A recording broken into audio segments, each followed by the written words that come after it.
Right breaking news చూస్తున్నాం. KA Paul కు supreme court shock ఇచ్చింది. ఈవీఎంలకు వ్యతిరేకంగా దాఖలైన పిల్ కొట్టివేసింది. ఈవీఎంలు ట్యాంపరింగ్ అవుతున్నాయన్న కేఏ పాల్ వాదనను తిరస్కరించింది.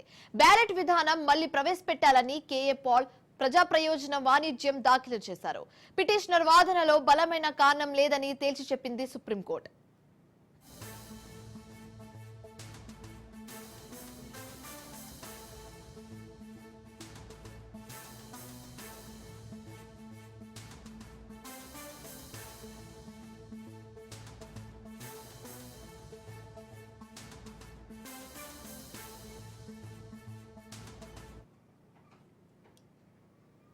కేఏ పాల్ కు సుప్రీంకోర్టు షాక్ ఇచ్చింది. ఈవీఎంలకు వ్యతిరేకంగా దాఖలైన పిల్ కొట్టివేసింది.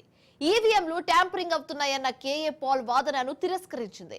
బ్యాలెట్ విధానం మళ్లీ ప్రవేశపెట్టాలని కేఏ పాల్ ప్రజా ప్రయోజనం వాణిజ్యం దాఖలు చేశారు. అయితే పిటిషనర్ వాదనలో బలమైన కారణం లేదని తేల్చి చెప్పింది సుప్రీంకోర్టు.